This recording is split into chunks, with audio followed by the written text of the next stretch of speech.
केळी लागवड 1 फेब्रुवारी 2025।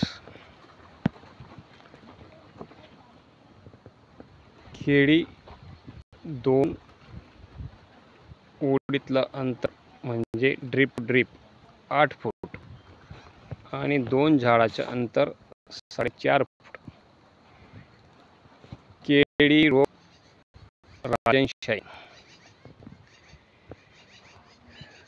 दुर्दैव माझं असं आहे, मी ज्या वेळेस केळी लावली त्यावेळेस माझ्याकडे एकही लेबर नसल्यामुळे मला खूप कसरत करावी लागली। ह्या कसरतीमध्ये परत मला मोटारींची साथ खूपच टेन्शनदायक झाली। माझ्याकडे तापी नदीवरती 2 मोटारी आहेत। एक जळाली की एक जळायची, एक जळाली की एक जळायची, अशा 4-5 वेळेस म्हणजे 2 महिना माझ्या मोटरीमध्येच गेला। त्यामुळे माझं केळीला फर्टिगेशन झालं नाही। आणि जे मी अगोदर केळी 2 महिने च्या पिरियडमध्ये जे SR कल्चरमध्ये जे आपण रासायनिक खत बोंडिंग तोडून दिलेले होते, जवळजवळ माझ्या हिशोबाने 4000 बागला 100 ते 125 किलो दिलं गेलं असेल आणि 3 ते 4000 लिटर SR कल्चर आणि S कल्चर असं मिळून दिलेलं आहे। आणि आपण ह्या बागेला 15 दिवसापूर्वीच बेसल डोस टाकलेला आहे। तर केळीची अशी कंडिशन आहे।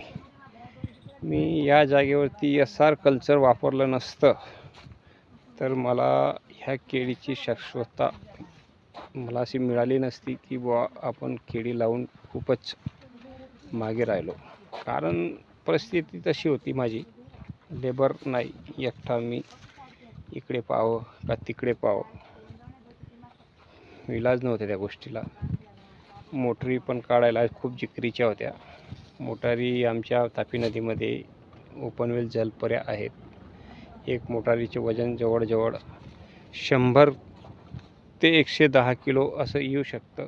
एकटा माणसाने त्या मोटरी कशा काढाव्या हा पण मोठा प्रश्न आहे। म्हणून मला खूप जिकरीचे गेलं 2 महिने। पण असू द्या, केळी ह्या स्टेजला आहे। आज फेब्रुवारी, मार्च, एप्रिल, मे, जून आणि आज तुमचा 12-13 जुलै आहे, म्हणजे 5.5 महिन्याचा बाग आपला होत आहे। तर अशा रीतीने आपण केळी डेव्हलप केलेली आहे। SR कल्चर आणि S कल्चर याच्यावरती आपण ह्या बागेला इथपर्यंत आणलेलं आहे। आता फर्टिगेशन करण्यासाठी माझ्याकडे पर्याय नाही, पर्याय शोधणं चालू आहे। कारण तापी नदीला आता दगड पाणी आहे आणि दगड पाण्यामध्ये आपण फर्टिगेशन करू शकत नाहीत। त्याच्यामुळे खूप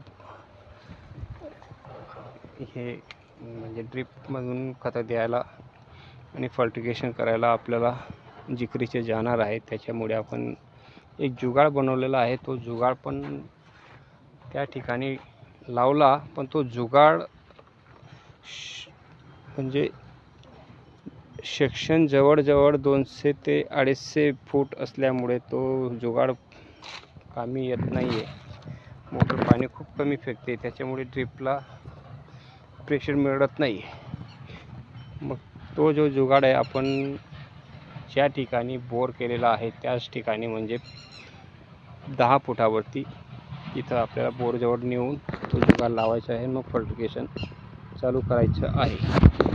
तरी आपल्याला आपला बाग कसा वाटतोय, काय प्रॉब्लेम आहे हे आपण मला मार्गदर्शन करावे ही माझी केळी बागायतदार शेतकऱ्यांना विनंती आहे। कारण मी बऱ्याच वर्षापासून केळी करत आहे।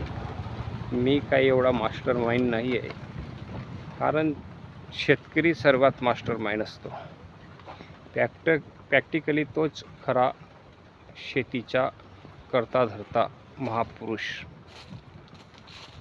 आणि त्याला साथ देणारे जे काही असतील डॉक्टर ॲग्री, ते पण त्यांचे मार्गदर्शन खूप मोलाचं आहे. मी काही म्हणत नाही की बुवा त्यांचं मार्गदर्शन आपल्याला लाभ हे चुकीचं आहे, ते पण नाही. कारण की वेळोवेळी त्यांचं फॉलोअप घेणं ते म्हणजे चांगलंच आहे. आणि एस आर कल्चरमध्ये तर मला खूप नवीनच हे, मी मागच्या वर्षी पण एस आर कल्चर वापरलं. त्यावेळेस कसं होतं, माझी केळी ती जवळजवळ 6 महिन्या झाल्यानंतर मला एस आर कल्चर मिळालं. त्याच्यामुळे त्याचा आपल्याला थोडा म्हणजे अनुभव तो आलाच, पण जो पाहिजे तो अनुभव आपल्याला शेअर करता आला नाही. म्हणजे सुरुवातीपासून जर एस आर कल्चर आपण जर दिलं तर बागेची क्वालिटी अशी राहू शकते का, असं आपल्याला हे होतं. पण ह्या वर्षी आपण सुरुवातीपासून ह्या बागेला जवळजवळ 2000 ते 2500 लिटर एस आर कल्चरमध्ये जाड खतं, काही मायक्रोन्यूट्रन असतील ते दिलेले आहे आणि बाग असं आपण डेव्हलप केलेला आहे. बघा, आपल्याला काही प्रॉब्लेम वाटत असेल तर मार्गदर्शन करावे. धन्यवाद.